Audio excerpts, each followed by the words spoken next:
A graça e a paz a todos. Aqui é o pastor Valmir Vieira, quero trazer para vocês mais uma palavra de Deus. E sempre que esse meu desejo de que a palavra venha transformar a sua vida, que esse é o objetivo do Evangelho, da palavra, é transformação. Amém? E hoje a palavra está no livro de Abacuque, e a palavra do Senhor diz assim, no capítulo 1, oráculo que viu o profeta Abacuque: até quando, Senhor, clamarei eu, e tu não me escutarás?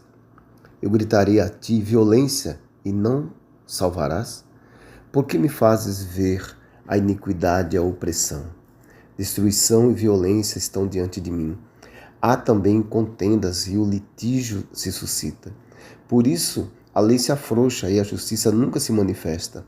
O ímpio cerca o justo e a justiça é pervertida. Vede entre as nações, olhai, maravilhai-vos e admirai-vos, porque realizo em vossos dias uma obra que vós não crereis, quando vos for contada. Suscito os caldeus, nação feroz e impetuosa, que marcha sobre a largura da terra para se operar de moradas que não são suas. Ela é terrível e pavorosa, dela mesma sai o seu juízo e a sua dignidade. Os seus cavalos são mais ligeiros do que os leopardos e mais ferozes do que os lobos à tarde. Os seus cavaleiros espalham-se por toda parte, e os seus cavaleiros vêm de longe. Voam como águia que se apressa a devorar. Todos eles vêm com violência, e seu rosto buscam o oriente. E eles congregam os cativos como areia. Escarnece dos reis e dos príncipes fazem zombarias. Eles se riem de todas as fortalezas, porque amontoando terra as tomam. Então passam como passa o vento e seguem, mas eles são culpados, esses cujos próprio poder é o seu Deus. Não és tu desde a eternidade, ó Senhor meu Deus, meu santo? Nós não morreremos, Senhor. Para juízo o puseste, e tu, ó rocha, o fundaste para castigar. Tu és tão puro de olhos que não podes ver o mal, e a opressão não podes contemplar. Por que, pois, tolera os que procedem traiçoeiramente? Por que te calas quando o ímpio devora aquele que é mais justo do que ele? Fizeste os homens como os peixes do mar, como os répteis que não têm como os governe. O inimigo a todos levanta com um anzol, apanha-os com um arrastão e os ajunta na sua rede varredora. Por isso ele se alegra e se regozija. Portanto, sacrifica a sua rede e queima incenso à sua varredura, porque com elas se enriqueceu, e a sua porção e é copiosa a sua comida. Dele deve ele continuar a esvaziar a sua rede e a destruir sem piedade os povos? Amados, vamos começar conhecendo um pouquinho de Abacuque, que Abacuque, o nome Abacuque significa abraço, ou significando que ele foi abraçado por Deus. Abacuque vai da dúvida à adoração. Por que da dúvida à oração? Porque ele vê os caldeus dominando territórios, nações, aniquilando o povo de Deus, fazendo o povo sofrer. E ele vai vendo a perversidade, vendo as pessoas, essas pessoas maldosas controlando o sistema judiciário, derrubando as leis justas, fazendo eles as próprias leis. E o Deus desses perversos chama-se poder. Poder. Abacuque não consegue ouvir a voz de Deus. Ele fica perturbado, ele fica indagando: por que eu não estou ouvindo? Eu estou falando, eu estou aqui clamando a Deus e eu não estou ouvindo o Senhor. Ele sente que o Senhor está distante, como se Deus não estivesse olhando para o povo. Amados, quantas vezes oramos e não ouvimos respostas? Quantas vezes oramos por cura e a resposta não vem? Olhamos ao redor e vemos pessoas ímpias ficando ricas, poderosas, curada, demonstrando uma enorme felicidade. Então, o povo de Deus começa a procurar outros meios de respostas. As pessoas começam a achar que Deus virou as costas e começam a falar, não, eu vou achar outra resposta. Respostas estas que vão satisfazer o que a pessoa realmente quer ouvir. Ele vai fazer uma pergunta, mas ele já sabe qual a resposta que ele quer ouvir. Ele quer satisfazer o quê? O ego. O que acontece, amado, quando você começa a pedir uma resposta de algo que você já quer ouvir? Você começa a satisfazer o seu ego. E o inimigo, ele se estabelece na sua mente e na sua alma. Sabe tudo isso por quê? Porque nós esquecemos que o tempo pertence a Deus. O tempo não pertence a nós. Já viu aquelas pessoas que não têm tempo para nada? Eu não tenho tempo, eu sou muito ocupado, só eu que trabalho, só eu que faço isso, eu dependo da minha mão, eu dependo de tudo. Ele não depende, acha que não depende de Deus. Ele pensa que não depende de Deus. E aí ele sempre vai buscar coisas que vai satisfazer o ego. Sempre vai buscar coisas que vai olhar e vai vir ao direcionamento daquilo que ele quer. Vou dar um exemplo para vocês. Atualmente ouve-se muito umas palavrinhas dizendo assim, ó, nada quebrado, nada faltando e nada fora do lugar. Ponto. Isto não é bíblico. Isso não é bíblico.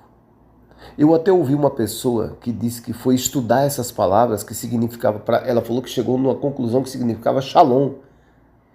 Eu vou te explicar de uma forma bem simples, bem resumida o que significa a palavra shalom. Shalom é paz em meio às tribulações. Uma paz que o mundo não entende. Quando nós damos continuidade, deu para entender? Porque quando vamos dar continuidade a esse texto de Abacuque, quando você lê os 3 capítulos de Abacuque, entendemos que o profeta vai usar a maior arma que o cristão tem. Ele entende que ele precisa usar essa arma, que é orar com persistência. Essa é a arma. Ele tem que orar.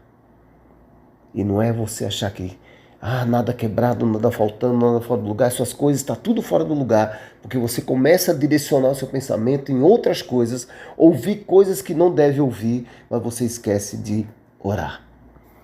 E orar com persistência, para entender os planos de Deus.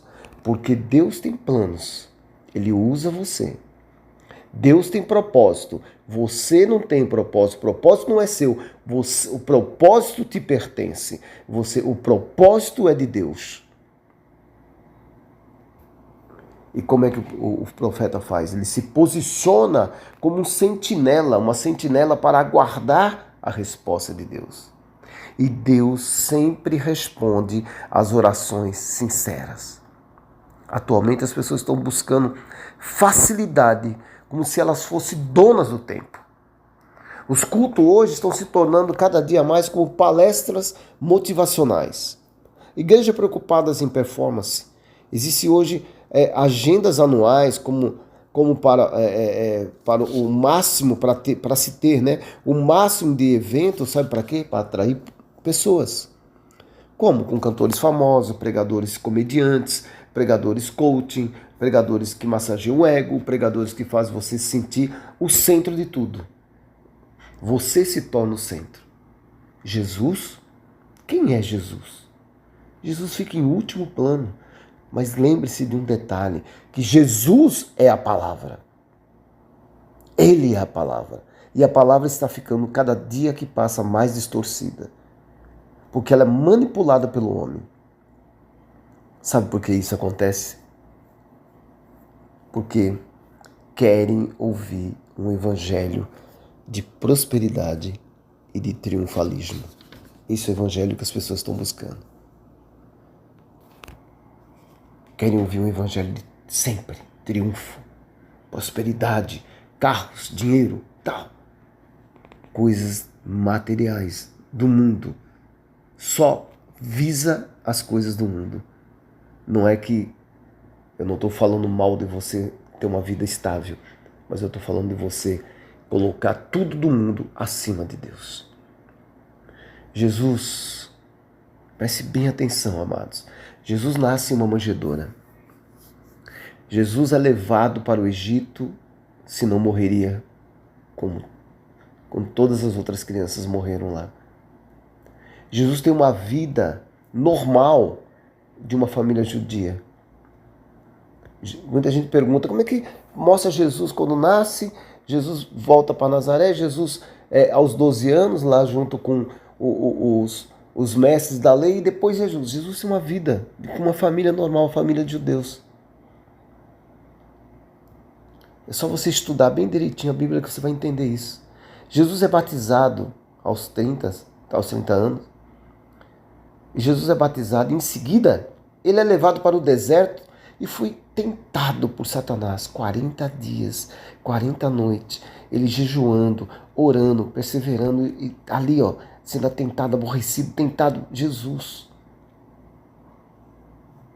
em um olhar carnal, em um olhar humano, você criaria uma pergunta: por que Deus fez isso? Cadê Deus?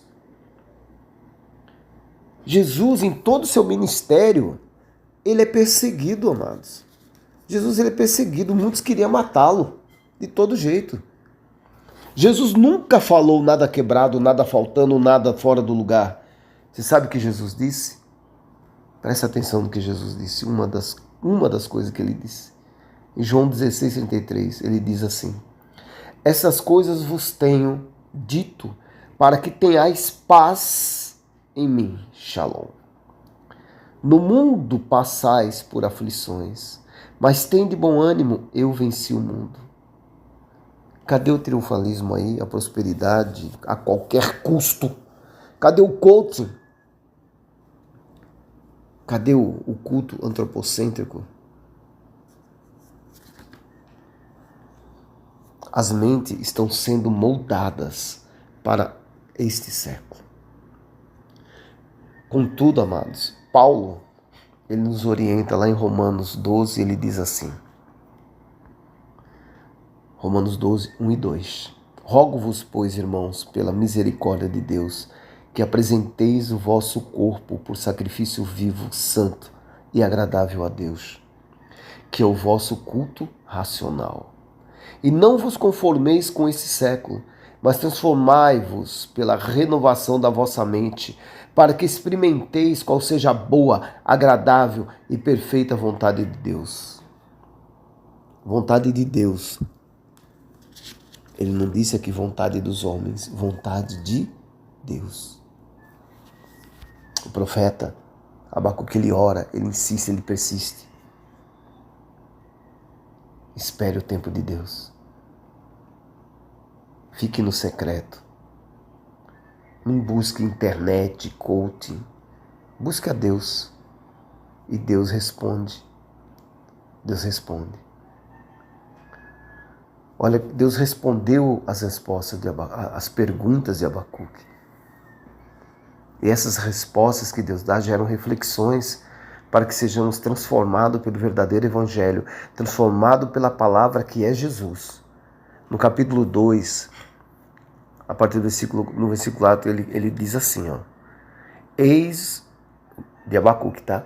Eis o soberbo, sua alma não é reta nele, mas o justo viverá pela sua fé. Talvez muitos pensem assim sobre fé. Que fé? É uma fé racional, é uma fé em Cristo Jesus. Jesus é a palavra. A fé, ela é essa. Não existe fé nisso, naquilo, fé não sei o que. Não. A fé em Cristo Jesus.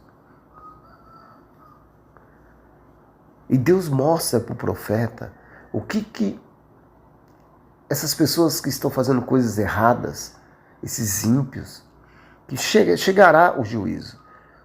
E ele começa a dar o exemplo, ele fala até uns ais. Ai, quem fez isso, ai daquele que fez aquilo.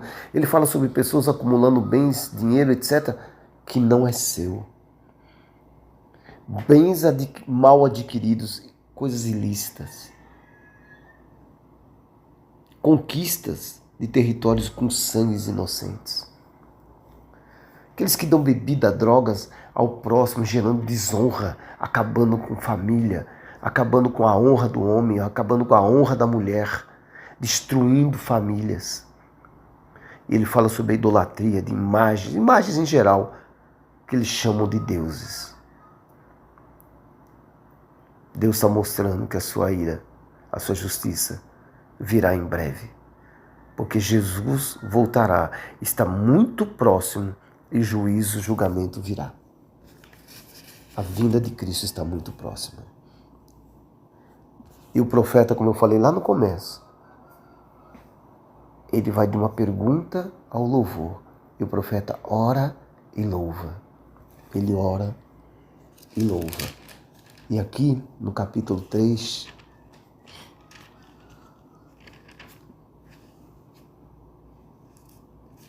ele diz assim, no versículo 17 ao 19: ainda que a figueira não floresça, nem haja fruto na vide, ainda que o produto da oliveira falhe e os campos não produzam mantimento, ainda que as ovelhas sejam exterminadas e nos currais não haja gado, todavia eu me alegrarei no Senhor.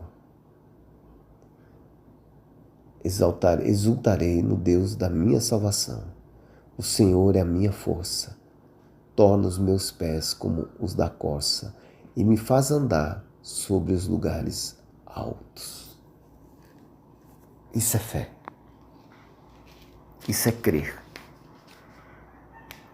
Isso é ter a certeza de que Deus está com você. Então, amados, amadas, espere com paciência o tempo de Deus. Creia na palavra. Deus é um Deus de já. Ele não é um Deus de ontem, de amanhã, Ele é o Deus de hoje.